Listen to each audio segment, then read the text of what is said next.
Welcome to the Roadmap, Benzinga's NFT show. We've got a good one for you today. We're going to be talking about the Otherdeed for Other Side NFT drop that happened this past weekend. One of the biggest NFTs of all time already and part of the Yuga Labs ecosystem.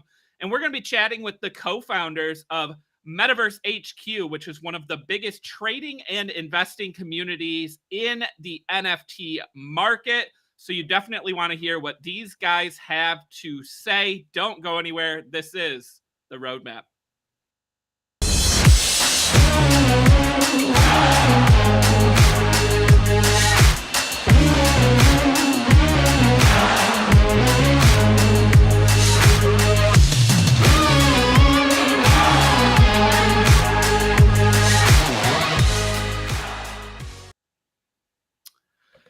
Hey everyone, as I said, this is the Roadmap, Benzinga's NFT show. We're super excited about today's episode because we've got so much to talk about.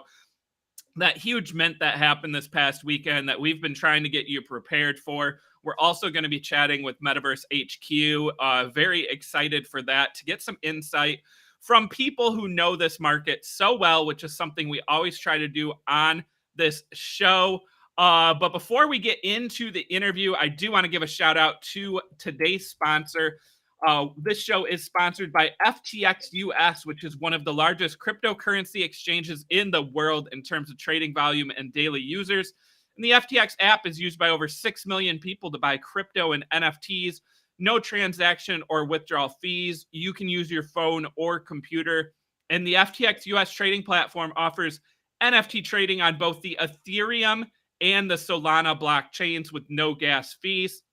To find out more, click on the link in the description below and also pinned to the chat. And we'll be talking a little bit more about FTX later on in the show because they do have an exciting mint happening this week that's related to one of the fastest growing sports here in the US. So stay tuned for that. But without further ado, I think it is time to bring on my co-host, Benzinga's own Brian Moir. Brian, what's going on, buddy? Oh, living the dream, being Benzinga's own. Awesome. Well, I mean, Brian, what a huge weekend, right? We saw Otherdeed for Other Side, which is something we talked about, I mean, at length last week, right? All about ApeCoin, Yuga Labs, Bored Apes, Other Side, Codas, everything we could, right? And I mean, it still surpassed, I think, even our wildest expectations of what happened. But we have a special show today because we have Metaverse HQ, which is one of the largest trading and investing communities in the NFT market. Here to talk not only about their NFT community, but also about that Otherdeed mint. So, I mean, Brian, what do you think? I'm very excited to get into the meat and potatoes, if you will, of all this stuff going on, because these guys, they have a lot of experience. They know what they're talking about, and it's really interesting to see this side of the deal, because we talk a lot about the collections, about how they look physically, about what we think is rare, and we talk about the utility. We don't talk about investing and using it as I guess your way of currency kind of thing, like how you invest in stocks. We don't talk as much as I think we should, and I think some of our users would like us to, on that side of NFT trading. So I think this is going to be a really good and exciting show for sure. Yeah, definitely. Super excited. And Brian, I think we have a special treat before we get into the interview. What? We haven't had one of these in a little while, but I think we have a trailer for our special guest today. So I think without further ado, it's time to roll that trailer. Do it.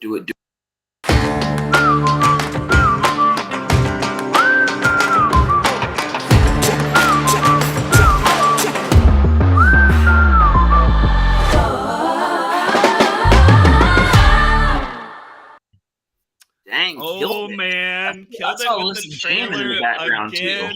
I know, I was hoping it would keep going, but I mean, we do need to get to our interview, so unfortunately we can't just listen to the trailer all day. But I think it's time to bring on the guys. So I am super excited.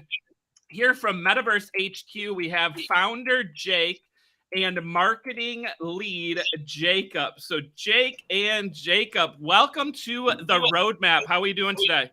Howdy, howdy. What's up, everybody? Hey.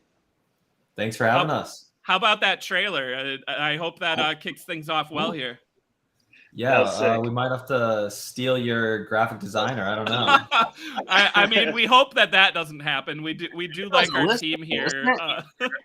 I think it was Kashav, right? Kashav made our trailer. Alyssa, give me a yes. Kashav made our trailer. Alyssa makes them from time to time though too. So we do have a great team here working behind the scenes. I know I didn't make the trailer. The graphics is not my department. Chris did. I write and I talk. That's what I do for a living. So I leave the rest to others. But we've been doing this a lot for other ones, and it's been awesome. I mean, we have each one's been fired. It gets everyone hyped and gets everyone excited. We love it. Jake and Jacob, I mean, let's dive in here. You know, I tried to hype you guys up and, you know, talk about what Metaverse HQ is, but I know, as Brian said, we're going to get to the meat and potatoes of that and the Otherdeed mint that happened. But before we get started, I'm just wondering if you guys can give us some background information on yourself. So I'll start with Jake here. Jake, how did you first get introduced to the crypto and NFT world? Yeah. First of all, thank you, Chris and Brian, for having us on. Super excited to be on here, chat with you guys. Should be a fun time. For myself personally, I discovered it through NBA Top Shot, kind of like a lot of these NFT OGs that first came on board. You know, Top Shot was the onboarding ramp for the rest of us. I'm a huge sports fan. I was big. You know, it was COVID, so I was just sitting at home. And I was betting on sports, you know, because I was bored, just wanted to do stuff. I was doing, you know, DraftKings stuff, and someone who like does DFS, DraftKings stuff, you know, recommended Top Shot to me, and so I thought I'd go and check it out, and then, you know, the rest is kind of history from there. You know, Metaverse HQ itself started as a Top Shot only group for people who were like investing in Top Shot, you know, making trades with Top Shot, and eventually we transitioned, you know, as Top Shot kind of went downhill, we transitioned to see what the rest of the NFT market had for us, and you know, just have been expanding since. And Jacob, same question for you. Your start in crypto and NFTs prior to Metaverse HQ. Yeah, so I mean, very similar story to Jake in terms of the Top Shot. I guess to just give a little difference, before that, I started hearing or learning more about crypto, I guess, kind of in 2016. I was doing a internship abroad through my university in New Zealand, and there was like a conference that I went to one day, and they were talking all about blockchain and Bitcoin, and I was like half paying attention, but I was half just like, I'm in a different country, I just want to have fun. So I wish I paid more attention back then, but definitely dove in deep down the rabbit hole, starting with Top Shot. Much like a lot of us, as the kind of gateway drug into NFTs. And then, you know, once I found Metaverse HQ, it was really history from there. That's what, you know, gave me the confidence to quit my job and, you know, the family and community that we have today. And just very thankful to be able to give back as a part of the staff now. You know, we laugh a little here on the roadmap because that's one of the first questions we always start with. And as you guys probably could expect with your history with NBA Top Shot, Brian, I would say between 80% to 90% of NFT founders or leads for different communities say that NBA Top Shot is where they got their start. So honestly, it's always nice to hear that. And 99%, Brian says. I don't know if I would go that high, but we've had one episode where I don't think we mentioned Top Shot near the beginning. I think we did include it. I think there may be one episode out of all the roadmap that Top Shot has not been mentioned on. That's about it. Yeah, it doesn't surprise me. And myself included, you mentioned it being kind of the gateway drug. NBA Top Shot is what I credit as being, my first experience with the NFT market. So I really like that connection. And as Jake said, being a sports fan, that's what led me to Top Shot and, how I got into NFTs. So I am thankful to Dapper Labs and NBA Top Shot, for what it has done for me. Let's dive into Mvhq here. So Jake, you're the founder here. Talk a little bit about how Mvhq now is the premier community for NFT traders and investors. And for those who aren't familiar, how does a membership with Mvhq kind of work? Yeah, for sure. So I think where I kind of our power and prestige, if you will, I guess, comes from is the community itself that we have been able to thankfully build and foster as we've grown. We started out as, like I said, the Top Shot group, but it wasn't a paid group at the time. It was just kind of like a closed Discord of people with similar interests, and we would only bring in people who wanted to help the rest of the group, who are willing to help the rest of the group, no matter what their skill set was. So I think that's something that we tried to do as we expanded into, into actually selling keys that grant access to our community. And since then, it's really just been a culture of members helping each other, sharing information with one another, and that's really encouraged a lot of big time traders to not only be formed within Mvhq, but stay and help the rest of the members as well. Like they are a member, just like a fellow person who would buy a key today if they wanted to, but they freely help out. It's not just the staff that is contributing to the value of Mvhq. It's everyone involved. Polling is a team effort. We really kind of preach the whole thing of, if everyone in the community has different skill set, so there's lawyers, there's accountants, there's people who are great developers. And if everyone, shares their expertise in a certain skill set, then it makes the, all the parts greater than, the whole greater than, the parts. So. Love that. So yeah. Jacob, so you came along, as the marketing lead. So you hit on it a little bit in your intro there, but what was it, that really led you, within already being, active in Mvhq to, get involved in a bigger role per se here and really see the growth of the company moving forward? Yeah, I mean, it's just a special place. And I think you can instantly, feel that and get a sense of that if you just join, pop into the voice chat. That's where everyone is. The old running joke was that, general chat was dead. No one can go there. Like the poor souls in general chat are NGMI. But everyone in voice chat, that's, where we have the 24/7 chat. We got 97 people in there right now, and it goes pretty much 24/7 because we are a global community. So yeah, I mean, it's just such a great group of individuals, and I just really wanted a chance to give back. I saw the opportunity to, what Metaverse HQ can become, what it already has became. And I really just needed to be a part of it. I felt it, in my soul. I've hated pretty much every job I've ever had in my life. So this is the first one where I'm just, super excited to wake up every day, love everyone that I'm working with.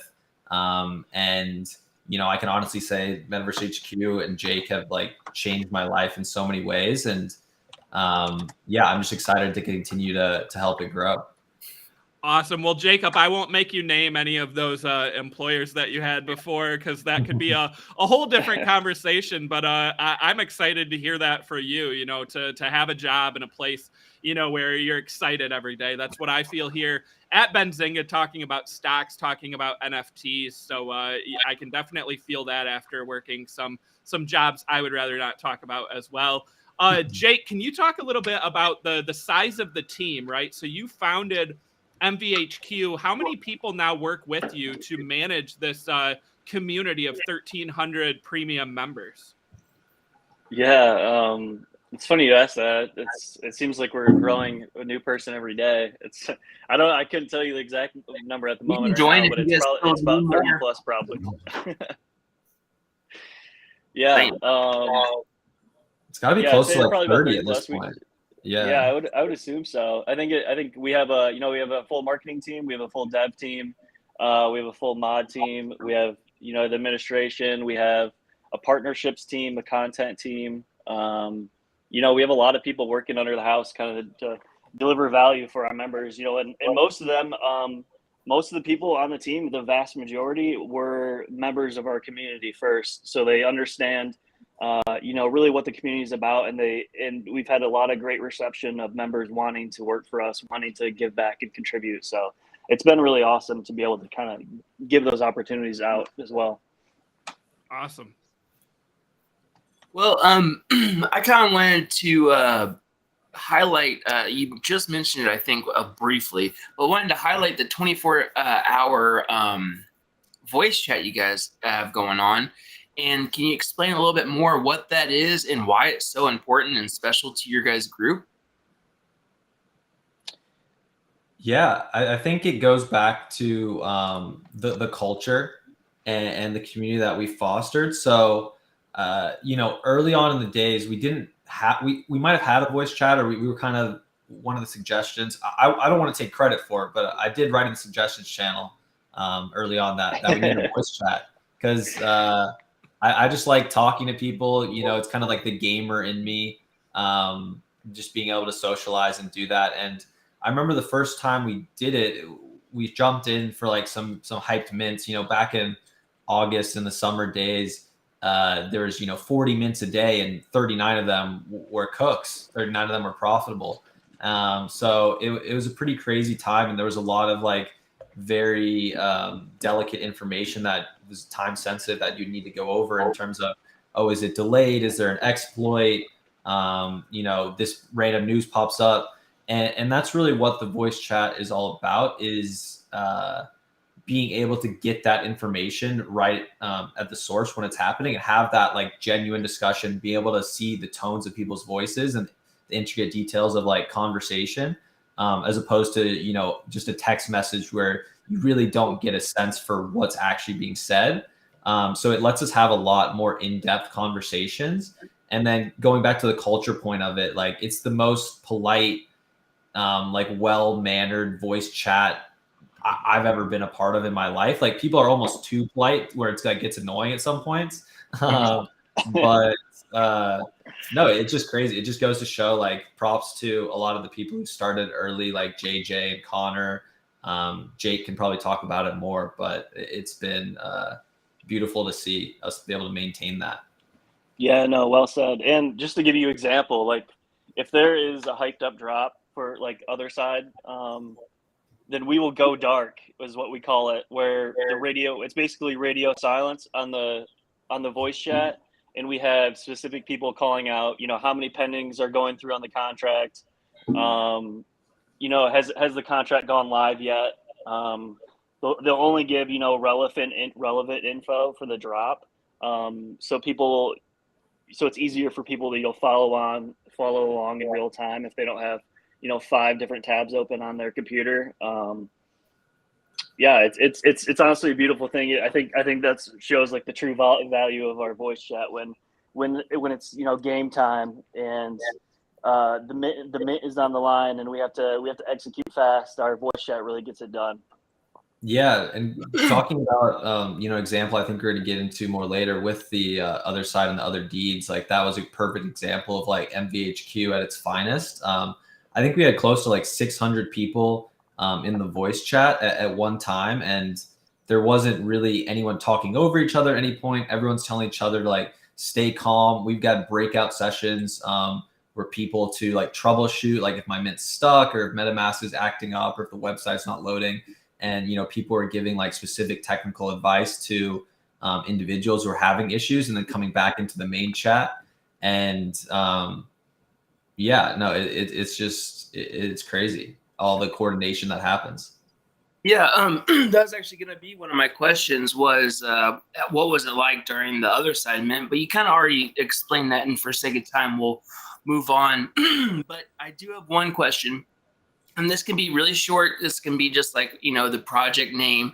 But what are some, like, I guess, standout moments or really special moments in the voice chat that helped you guys find some winning mints or winning flips or anything like that? Just some like really important moments in the voice chat history so far. I've got one that comes to mind. Do you have one that you want to mention, Jake? Well, honestly, like the first thing that comes to mind is the Otherdeed one, because that was a pretty amazing moment in our history. You can had that if you want to. just to just go back on it. So we had people who weren't even participating in the drop, but they offered to help troubleshoot and help people with gas questions, because it was a huge gas war. A lot of people had issues getting their transactions through. So we had people who weren't even participating in the drop, but they just wanted to help out the rest of the community. So they would go into a different voice channel. We call it troubleshooting. And then people would come down, ask their gas questions, and they'd get their transaction unstuck for them. And we had 3 different troubleshooting channels separate from the main channel, where people were dropping down, getting their transactions through. And I think through doing that, we had probably at least 20 or 30 people who would have not been able to mint from the other D drop, just because other members stepped up to help them out. And it was a really amazing thing. Like in all of Metaverse HQ, I don't think there was anyone who had the money to mint that wasn't actually able to mint just from all the help and the cooperation from the community throughout that drop. That is a massive win. I mean, we talked to a lot of people on this show about the community within projects, and I mean, I just got to say that my hat's off to you guys for having a community that, like you said, could help people who were going to see failed transactions actually get their mint, and really the education there. So I just want to say that that's amazing to hear, on our end here. Yeah, a couple other like great points in history for us. I think Seth, shout out to you in the text chat right now, piping in. But he was saying that mutants was a good one. So the mutant drop, I think Jake actually called that out and was one of the first people to like find the mint page. That was huge, just being able to hop on that, and was obviously extremely profitable.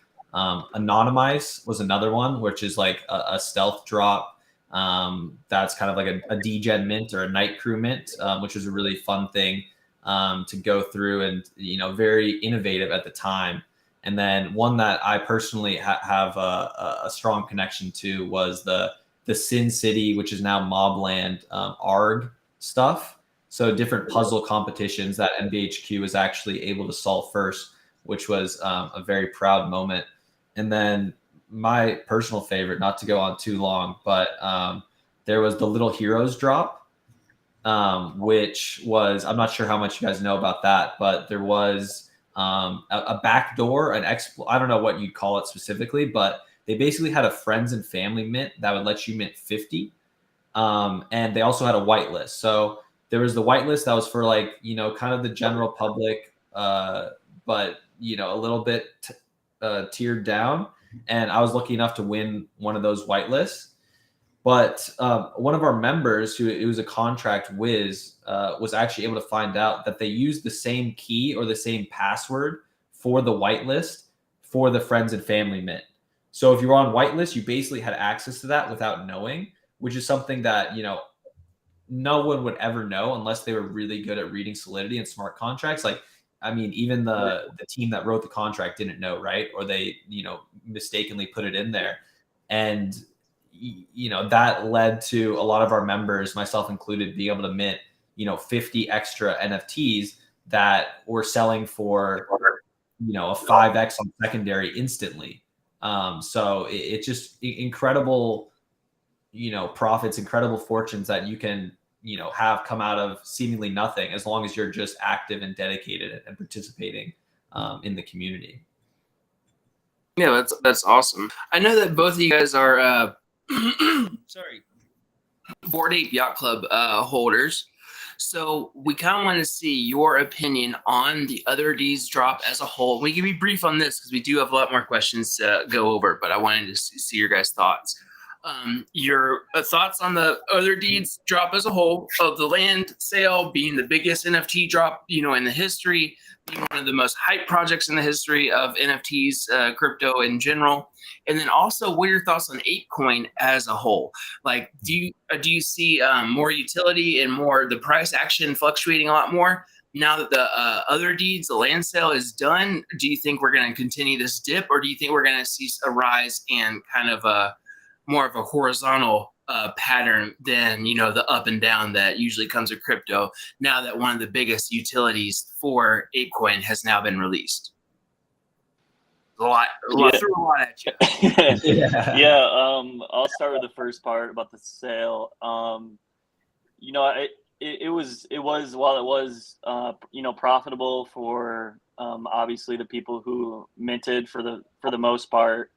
It was pretty disappointing to see how it went down. It seems like Yuga really thought that they were gonna get around this gas war by doing it in 2 waves. In my opinion, I think they should have either done, limited it to 1 per wallet, so we didn't have this massive gas war. Yeah, they should have found out it. a different way of doing it. Yeah, they said we should have had a lot, right. but we screwed up. So hopefully we'll see that in the future, though, and give it more utility too. Exactly. Yeah, it was really disappointing to see. I mean, what was it, like $100 million that was burnt in gas? That's all, money that's going out of the NFT ecosystem for the most part, and money that people, could have used for other things. So it was something that could have been prevented, especially when they made us, KYC as well, which I'm not a fan of being. Hopefully that doesn't become the norm for mints. Because it was pretty useless that it ended up doing it because it was a gas war anyway. But I don't know. It was pretty disappointing to see from someone who is a leader in the space, as Yuga is. I think a lot of people have shared that sentiment. If you go on Twitter, there's a lot of people that fudded Yuga pretty bad, and I think it was well worth it in my opinion. And while I am grateful for, obviously, I mean, I have an ape, so I got Ape Land, and that's it's free money, right? But I still want the NFT space in general to do well, and like these type of mints, I think, kind of set it back, especially when it's coming from, what's supposed to be like the leader, the beacon of what to do right with your project in Yuga Labs. It was kind of disappointing in all overall. Yeah, I think I echo those similar sentiments. Yuga's always been very tight-lipped and don't like to share a lot of things until after the fact. So, just putting a lot of trust in them, which has been, rewarded so far, but no one's immune to criticism. No one's too big to fail. So, just a bit of a gut check every now and then and reality check, but hopefully we get some cool announcements soon. And I mean, the website, I would say the positive thing was, the website worked pretty flawlessly throughout the whole drop and reveal process, which is something that, shouldn't be like the hardest thing in the world to do since we've kind of mastered that in Web 2 for the most part. But it has been a big struggle for a lot of these NFT drops. So I will give them credit there, but definitely agree with Jake overall. Yeah, no, I love those comments coming from you guys. And this is something I spoke to with some other Benzinga employees earlier today. I don't own a Bored Ape.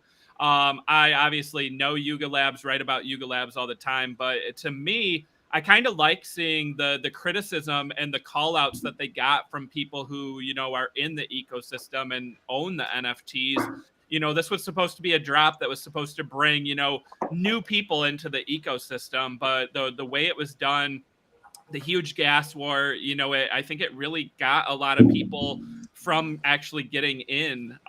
So, I appreciate the sentiment here. And, I think it's warranted and called for that, Yuga Labs is facing a little bit of, FUD and criticism on, such a hyped mint. And, that's not to say that there weren't positives, but, overall, hopefully, we say next time that, things may improve. I want to circle back quick to the troubleshooting that you guys did, within the voice chat, within the Discord. We have a Benzinga employee that told me this, and I wasn't aware of it, so I just want to get a little bit here, that you guys actually announced that you'll be rewarding 7 members who went above and beyond during the troubleshooting process. Can you just give us a little bit of background on that? Why is it important to kind of highlight these members within the Discord that helped out so many other community members during this huge event? Yeah, I think that's something that we've always really tried to do is make sure people are rewarded for, the effort that they give to go above and beyond. So, we did a special announcement thanking these people. We did a cool little, one of our members did an awesome little video, kind of hype video, thanking them as Mvhq heroes. And we also gave them a special role in the Discord, and we gave them each an allow list spot for an upcoming mint as well that they can utilize.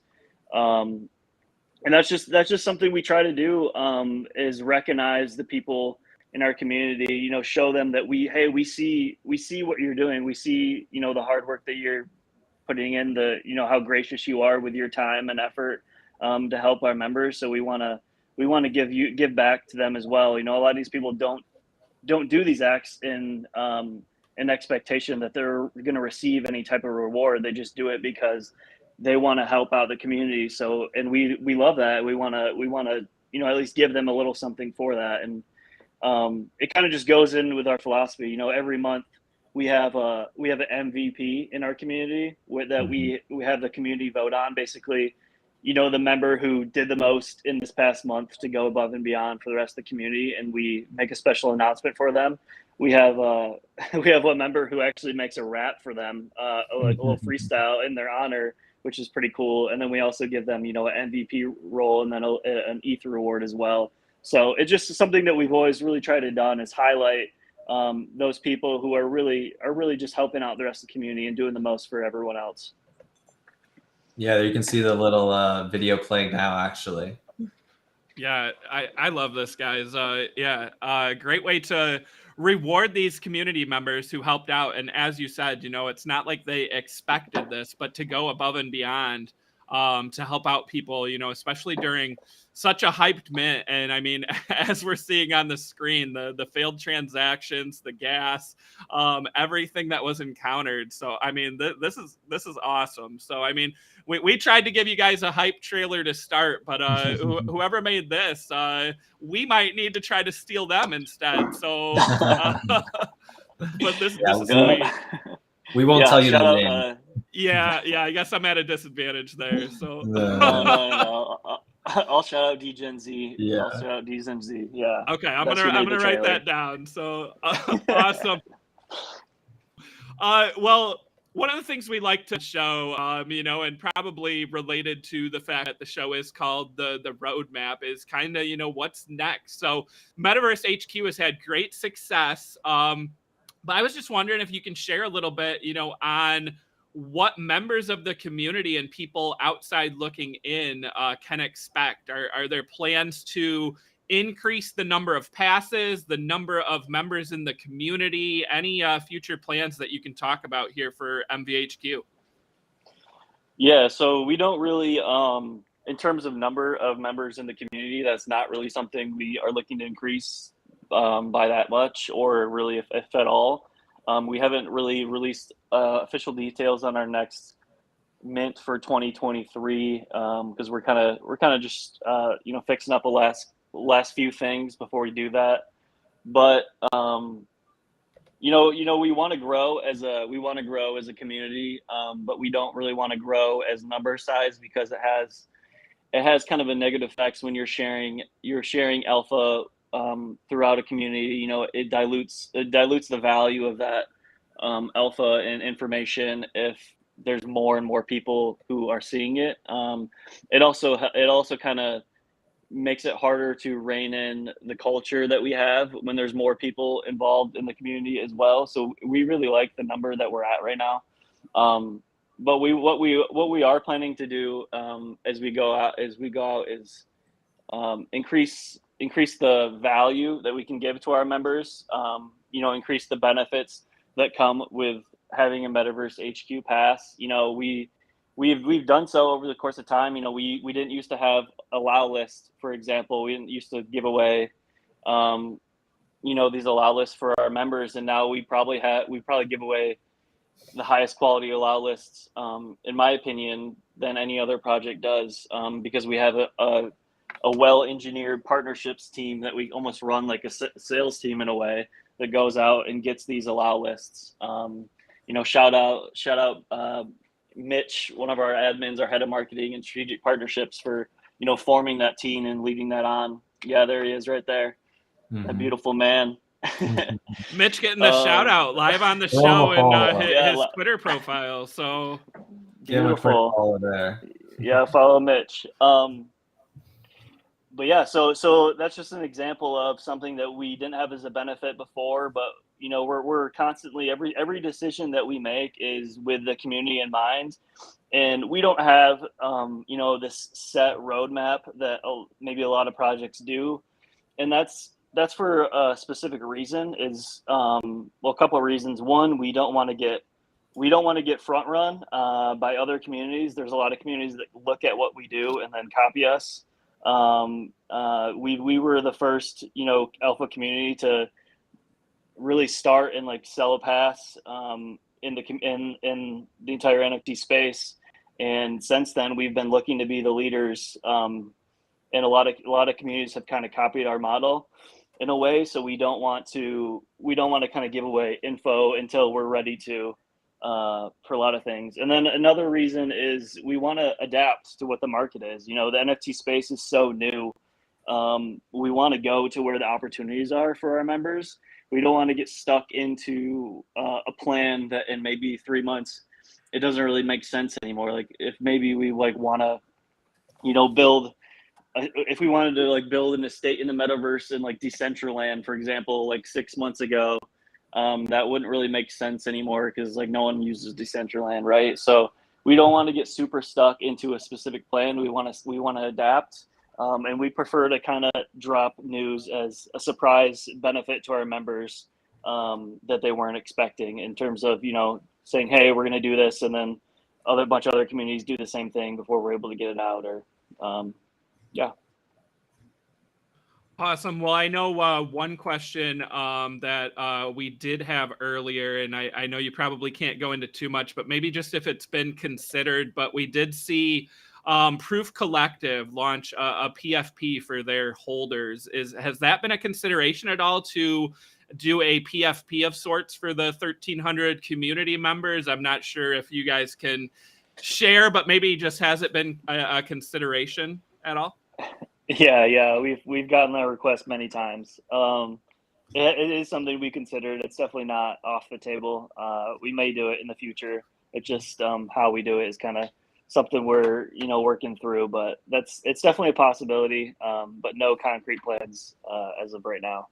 Yeah, I think it's definitely something that we'd love to do, but it's so important and such a pivotal thing that we'd be tied to, for the rest of time on the blockchain, that if we are going to do it, we have to make sure that it's the most perfect thing ever, and that our community feels represented by it, right? Because, we are very proud in offering a safe space for, any type of person, whether it's underrepresented in the NFT space. There aren't a lot of females in the space right now, and we're pretty proud that we hopefully garner a space that they feel comfortable in. We have a couple female on the staff as of now that absolutely crush it, like Meg, our engagement manager, who is a Swiss Army knife and does everything. You can see her PFP right there.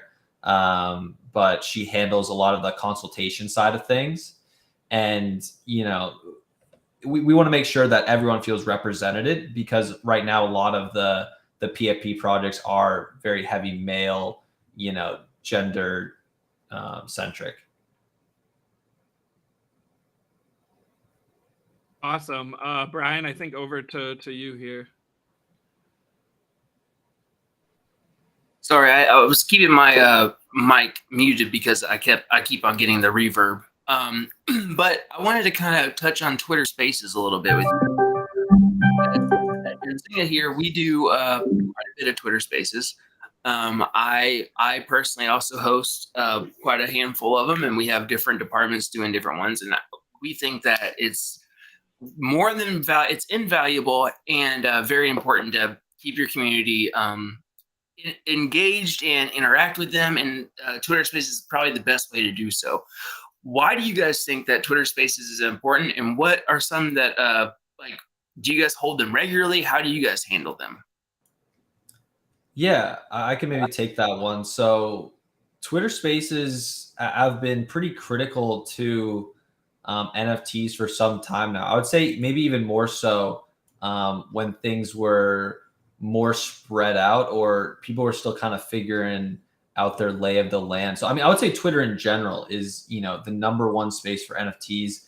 I didn't even really know anything or use Twitter at all until NFTs. And now it's all I use. You know, I used to be a huge Redditor, haven't touched that site in months, almost a year at this point, just because I'm so focused on Twitter. And Twitter Spaces are great just because they let us, you know, give a platform to a lot of our partners and give our members and, you know, the general public, if it is a Twitter Spaces, access to those teams that they wouldn't normally have access to ask the hard-hitting questions. You know, one thing that we really pride ourselves on as well is, you know, we're not going to hold back our opinions or, you know, anything negative that might be about the project or something that we see as a potential concern. And our partners actually find that very refreshing, which is weird because you're telling them, you know, something bad or bad news, but it's something that they often don't hear from a lot of other groups who are, you know, just looking to make a quick profit and don't really care that much about the project or the founders long term.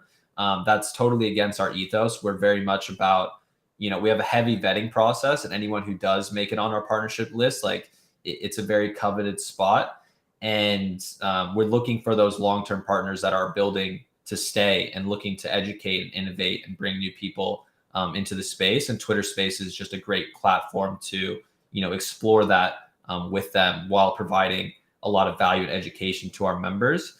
And we also do in-house office hours in our Discord. So that's an even more intimate setting where you can screen share and really, really give honest feedback real time with the founders of these, you know, great projects. Awesome. I mean, that pretty much sums it up. That's perfect. How about, can you guys give us a little bit of advice for new projects that are wanting to maybe partner with you guys? Yeah. So in terms of wanting to partner with us, the advice I would give is definitely go to our website, mvhq.io, and then we have a partnerships page. We're still building out so we're going to add that slide deck in there and make it a little bit more user friendly. Right now, it's that Notion page that was pulled up earlier, and that's where you can look at a lot of the kind of requirements that we have. You know, we like to partner with projects that are already on the right track and they don't need us to succeed, right? Because we don't want to be the market makers. We don't want to be the reason a project mints out, even though oftentimes, you know, people track our wallets and they'll see us minting these stealth mints at 3 a.m. And then, you know, that obviously like is a signal for a lot of people to kind of copy trade and come in. But for our like more formal partnerships, we really want to make sure that they're already successful enough on their own and we believe in the team. So there are a bunch of metrics here that we look at in terms of social media, growth, engagement, and these are good things to aim for just as any project going up, and good things as investors to look at the projects and actually vet, is this something worth spending my time trying to get a whitelist on, or looking to invest in? Is the community actually there? Is the engagement real? And these are some really heavy signals for us, and something that we use to evaluate our partners before deciding to partner. And then there is a form at the bottom of this for you to actually formally apply. And that's when our partnerships team, Chrissy right now, is kind of heading that up. He will look through all these applications, discuss them internally with the team. And that's kind of how we decide if we'd like to move forward. From there, we just go in. Usually it's Mitch, myself, and Meg. And now we have a couple new members on the team, Sean, who is our media relations manager, and Poppy, who is our social media manager. And we'll just kind of discuss the partnership from a holistic level, learn more about, what are their long-term vision, goals, who's on their team, everything like that. That's where we'll kind of solidify our belief in the project or not, and discuss, what cool long-term activations that we can do in terms of, whether that's co-branding. You saw a lot of our, co-branded assets on the previous deck, or, different allow list partnerships, different AMAs, different demos and feedback sessions, things like that, we can provide value back and forth for a number of months. Awesome. I mean, you guys have so much going on within the Metaverse HQ ecosystem. Love the growth you've had and what you've brought to the table here. And again, the education, the connecting with community, and also partnering with so many other projects and platforms. We're running out of time here, so let's do a little bit of overtime here and a little bit of rapid fire. So I'm going to ask some I think trading related questions. So I think this is the point of the show where we, of course, say that this is not financial advice and just educational purposes. But I'll try to read a question here, and then we'll let each of you answer it. So, obviously we have seen volume in NFTs soar. So what do you think we continue to see higher volume throughout 2022, or are we going to flatline for the rest of the year? Start with Jake here. Yeah, I think honestly right now we are at a point where it's pretty elevated and inflated in terms of prices on a lot of these things. And I don't think it's super sustainable where we are right now. I think we could definitely go higher. I'm not going to try and call the top by any means. But I do think we have a period here probably within 2022 where we see a pretty decent market correction on a lot of these things. It's just, there's so many projects where the floor of it is, if you compare it to, real US dollars here, like the floor is over, 30K, 50K, 100K. I don't think that's super sustainable, especially as more projects come out, more supply comes out.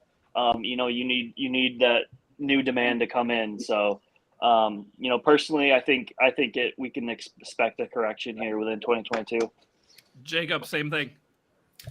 Yeah, I mean, I'm definitely a little nervous just of the overall market sentiment. Crypto is kind of going down a little bit, just kind of shaky. I mean, I think like one Yuga tweet, a couple MetaMask airdrops, a Genie airdrop, whatever. Like a lot of things can happen that'll, be like, all right, just kidding, bull market, like everything's up. But I mean, you can't predict that sort of thing. So I think it's always good to be cautious, and then it's just a good reminder to take profits when you have them. Great point. We flip from Yuga Labs and Otherdeed, the more expensive side of things, to the lower side. Any call out on a NFT trading below 0.25 ETH right now that you think maybe is a good long-term project? Jake? Not financial advice. Not financial advice. Jake? Oh man, you put me on the spot on this one. One that I really like. I don't know if it's going to be some huge profit for you, but I really like some of these play to earn games. And Crypto Raiders is one of my favorites. It's actually on Polygon, so no gas fee, so that's always nice. But I think you can get a Raider right now for like 0.01, and you can play the game. You can go through like a dungeon, earn items, and sell those items for their native currency as well. So that's a good one if you want to get in cheap. Try it out. I really love the team there. They give all their profits back, all their profits back into building their ecosystem. So, that's one of my favorites at the cheaper end. Jacob. Yeah, that's a staple in Jake's book for sure, and definitely one I wish I had listened to him on earlier, because they've absolutely crushed it, for sure. I mean, I'm just trying to think what would pump my bags the most. What's the best NFT? But no, I mean, it's a tough call. People in the chat are telling me to shout out the Quacky Ducks. I think those are pretty cool, but time will tell, I guess, what their value is long term, and they're pretty cheap entry price. I've been a fan of Star Catchers for a little while. There we go. But that has my portfolio has not been a fan of them in terms of the price action there. But I mean, it seems like a solid price. I really do like the art.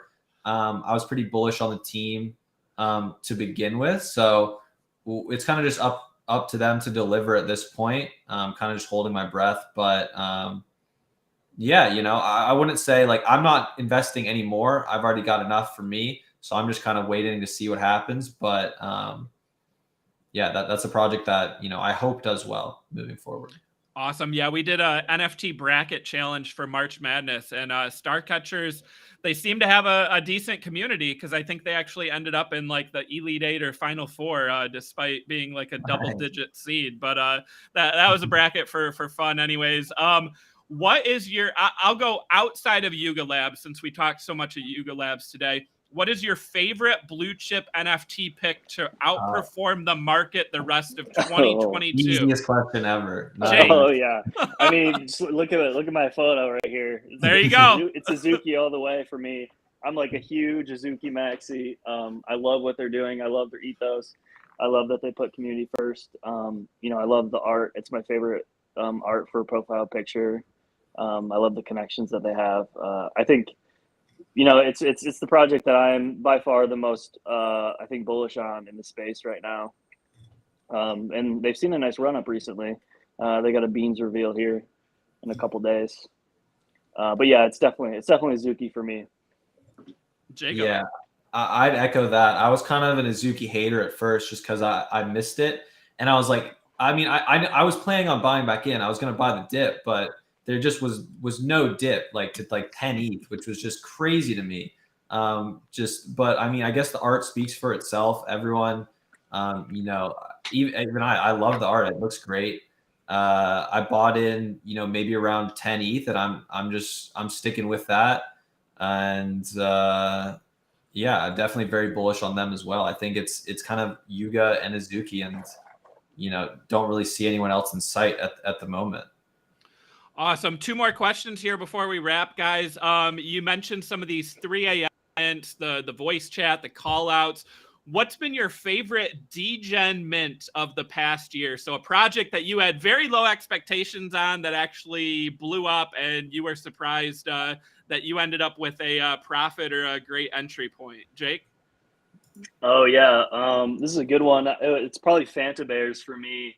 Was the one that really popped off. I actually, it was on New Year's Eve night, and I was gonna go to a party in Chicago, but then I ended up getting COVID, so I stayed home, and it ended up being good for my wallet, that's for sure, because I minted a bunch of these Fanta Bears. They were, this Asian-based project. I think everything on their site was in a different language, and I didn't know a ton about them, but I sent it, and it ended up being some big, singer there, Jay Chow, endorsed them at a point, and they really just ran up huge from what the mint price was. So that was a big win for, everyone in Mvhq on New Year's Eve who wasn't out partying, ended up actually making some money out of it. So that was a really fun one.